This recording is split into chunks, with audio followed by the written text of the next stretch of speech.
Hey guys, good afternoon.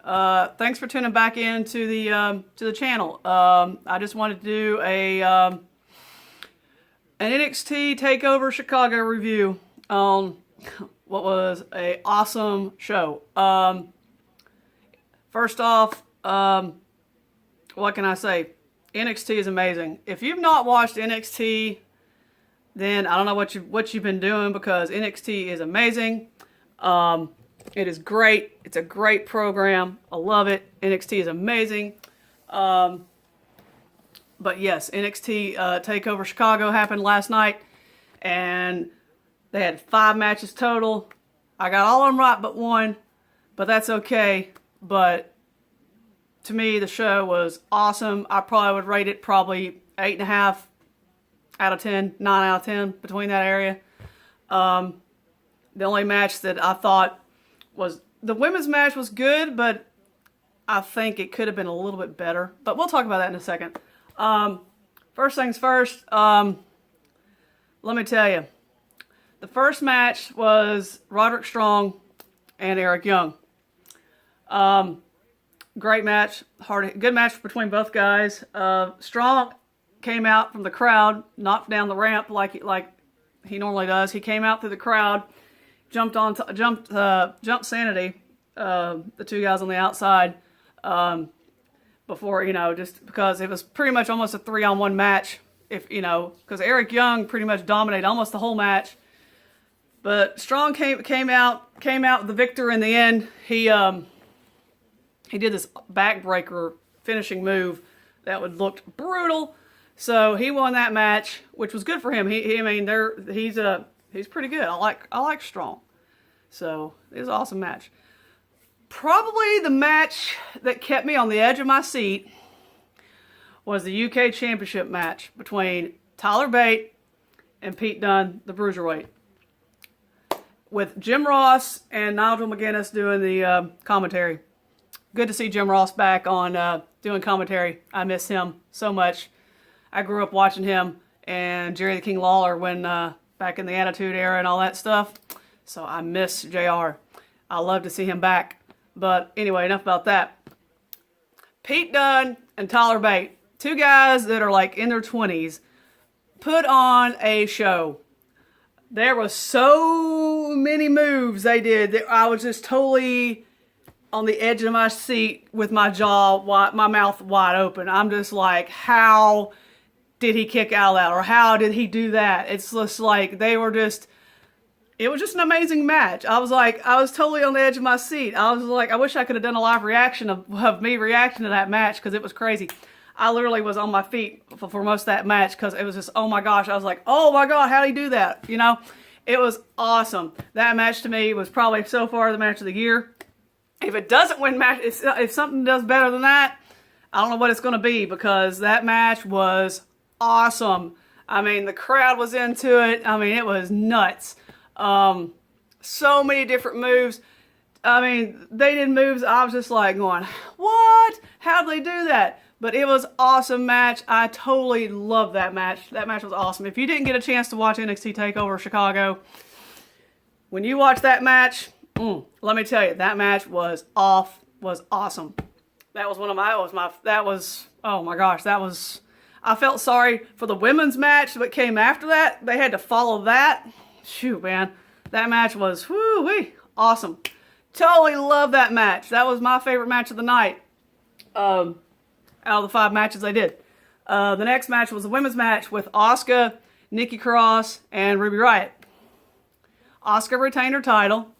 The match was good, but it was not as, I thought, it would have been better if Ember Moon would have been in that match. It would have been a fatal 4-way like it was supposed to be, but she got hurt.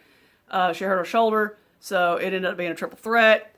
And it just seemed like, man, if she was there, who knows what would have happened. She could have, Asuka could have lost her belt, but she didn't. She retained the belt. I don't know who's going to go against Asuka next. Asuka's good, man. I don't know who's going to go. I don't know who's going to take the belt away from her. I know they got this women's tournament coming up in the summer. Maybe they're going to have somebody that wins that maybe go against Asuka. I don't know. It could happen. But, guess we'll see. maybe Ember Moon will, get her chance. Once she gets back from her injury, I don't know how long she's going to be out.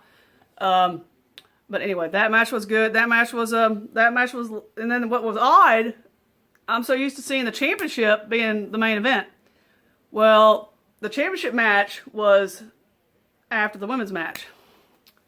So we had Hideo Itami and Bobby Roode. I don't see how Bobby Roode survived some of those hits and kicks that Itami did to him. Oh my gosh, those things look brutal. There was a shot that I don't know if he lost. I don't know if Roode lost a tooth or not, but there was a kick that Itami did to his face. I swear it looked like there was a tooth that flew out of his mouth. I don't know if it was a tooth or what, but it sure the heck looked like a tooth to me, because I was like, oh man, there were so many moves in that match.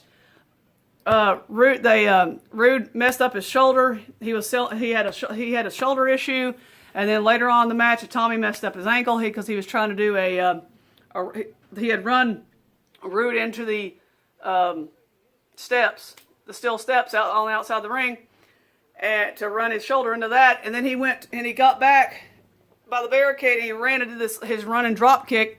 Roode moved. He hit those with his foot and hurt his foot.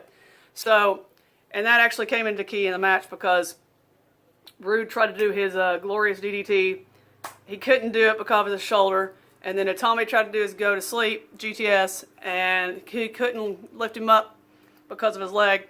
And then, so later on in the match, Itami hit the GTS, but Roode rolled out of the ring. And by the time Itami got him back in the ring, he kicked out at 2. And then Bobby Roode did 2 glorious DDTs in a row to pin Itami for to retain his title. That match was hard-hitting, a very hard-hitting match, and some of the hits that Roode took, oh my gosh, that was amazing. Sorry about that, folks. The cat just hit the tripod.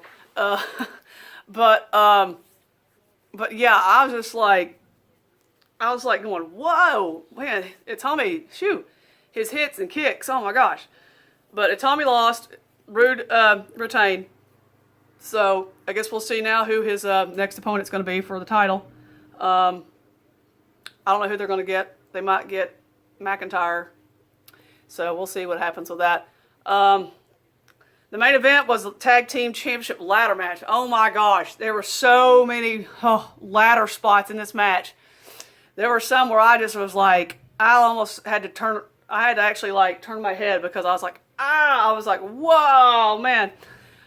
There were so many spots in this match. Some of the spots that I was just like, whoa, was they had ladders from the ring across to the barrier on each side, and there was a ladder in the middle, and Gargano and Ciampa both had the Authors of Pain. I don't know who was who. One on each ladder, and they climbed up the ladder and jumped off onto the Authors of Pain.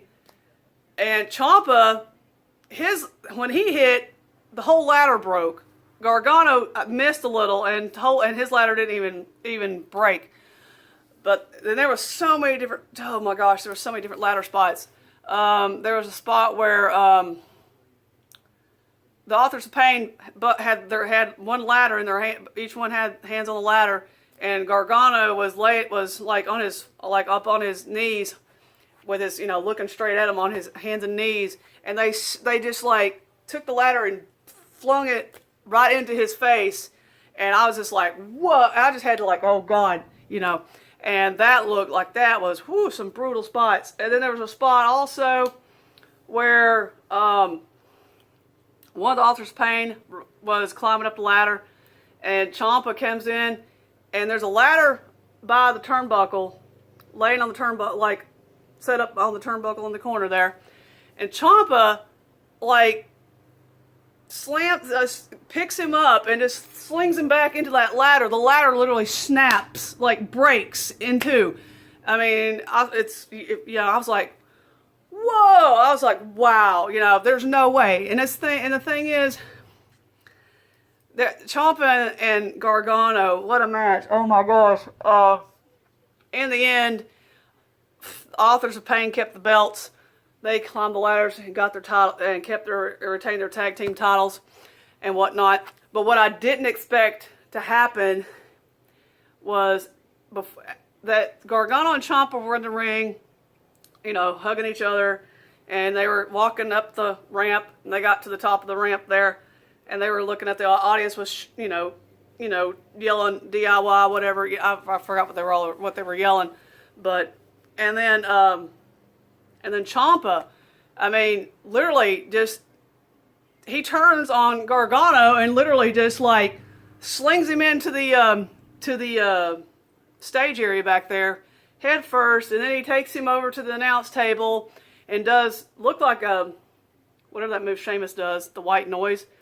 Looks like that's what he did. They were on the top of the announce table, and I thought he was just going to put him through the announce table. He did a white noise off the announce table, and there was like these 2 or 3 tables down below. He took him and did a white noise off the announce table onto these 3 tables, on these tables that were sitting below the where they do the announcing. And I was like, whoa! And I was like, why are they doing this? Because DIY was a good tag team. Why would you split up a good tag team? I mean, they could have gone on to the main roster together and, you know, been a tag team there on Raw or SmackDown and whatnot. But WWE split them up. I don't know why they split them up.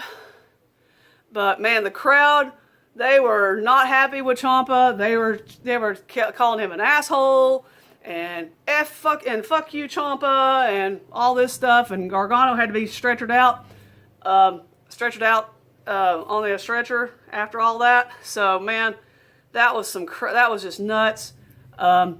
I personally was a fan of DIY. I like them. They were awesome. I don't know why they split them up. WWE must have a reason for it. I don't know, but I was hoping maybe they'd be on the main roster together, but as a tag team. But I guess WWE has other plans for them and whatnot. But no, man, NXT Takeover Chicago delivered. I haven't really seen a bad takeover yet. I mean, I was live at Takeover Orlando. That one was good. But man, Backlash. I mean, it's going to be interesting to see what Backlash does tonight after watching NXT Takeover Chicago. Man, I'll tell you, Takeover Chicago, awesome show, awesome matches. Only 5 matches, and they were all, man, totally good. So if you have not watched NXT at all, please check it out. It's on the WWE Network. It is awesome. Takeover Chicago was awesome. And yes, Adam Cole was not there. Like I said in my prediction video, I thought he might have showed up. He wasn't there. So I don't know what's going on with that. But, you know, I can't get everything right. But, you know, but yeah, this review, oh my gosh. Oh God, NXT Takeover Chicago. Bravo to a great show. Backlash is tonight, folks. We'll see how it goes. See if it can do what NXT Takeover did last night. As you can see, I have my, you can't really see it, but I have my Nakamura shirt on for tonight. So yeah, so Backlash is tonight. Looking forward to watching that and whatnot. And that's about all I'm going to say about NXT Takeover Chicago, but definitely check it out. If you have not checked it out, do so. So, also, if you like this video, hit the like button, hit the subscribe button, leave me a comment, let me know what you thought of NXT Takeover and whatnot. And I will do a review on Backlash probably on Monday, tomorrow, and whatnot. So I'll have that posted up for y'all to check out. And if you want to know my predictions for Backlash, it's on my YouTube channel as well. So check it out. And all that. So other than that, everybody have a great afternoon, and I'll talk to you guys soon.